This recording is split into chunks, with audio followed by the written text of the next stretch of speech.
When we learn to become resilient, we learn how to embrace the beautifully broad spectrum of the human experience. It's a quote I have always loved. Growing up, I was inclined to believe that resilience was only ever great, right? It's resilience. You persist, bounce back, come back even greater than you were before.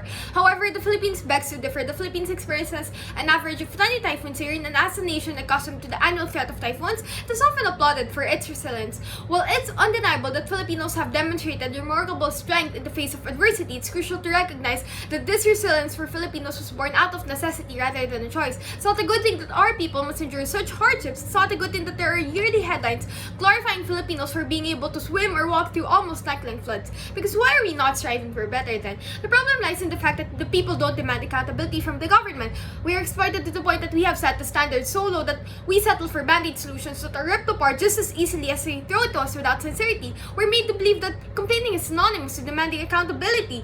And we are not resilient, not like this. Instead, we are actually the most vulnerable. There remains a lack of effective disaster preparedness and response plans, and the government's recurring reliance on short-term solutions like relief aid and rehabilitation efforts fails to address why do we find ourselves in these exact similar situations that get progressively worse every year. Time and time again, it's only been proven that mere survival doesn't get you anywhere, rather it only sustains you enough to live. And the government's lack of effective contingency plans and social safety nets leaves Filipinos vulnerable in the aftermath of typhoons. Many are forced to rebuild their lives and recover from losses without adequate support, often ruining their livelihoods, especially since more than half of the Filipino population are the working class. It's high time we shift the conversation from romanticizing the resilience of the Filipino people to demanding competent government systems and mechanisms in responding to disasters. The government has had the privilege of decades and a huge amount of funding to prepare for such disasters. Effective disaster risk management is a bare minimum, and every elected administration owes that to the people.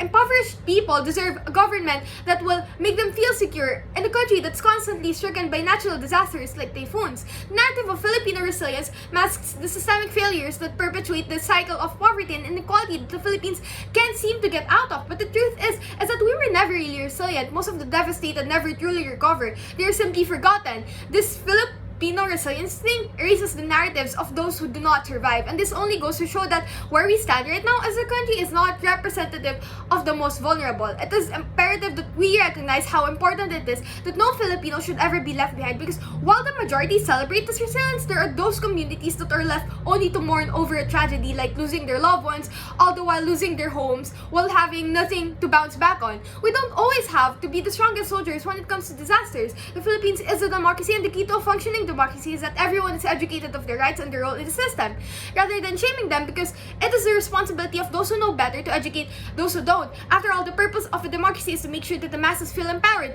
to give individuals the liberty to participate in a system that intersects with nearly every facet of their life. This education, the one everyone deserves equal access to, needs to happen at all levels, ensuring all voices are heard and that the needs of the will and the needs of the people are represented.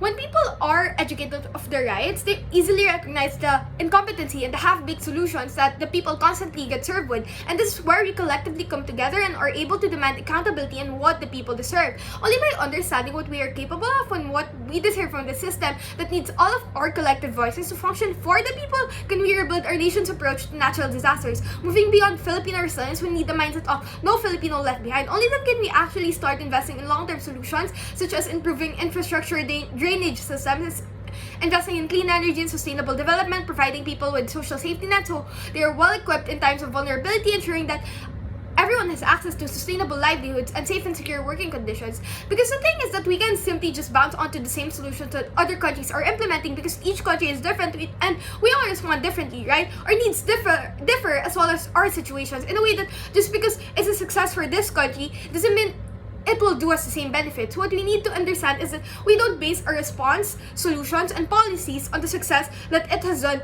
other countries. Rather, we base it on how well our people will take it, how the people will act in response, and how it can meet the needs of everyone in that country. Because once no Filipinos left behind, the long-term solutions will reflect on a wide-scale level rather than only benefiting specific sectors and communities. Because we must always start at the grassroots level, ensuring that no Filipinos left behind and that the needs of the most vulnerable remain represented even in the face of the needs of the majority. Let's move beyond the narrative of suffering and strive for a future where Filipinos can thrive, not just endure. Thank you.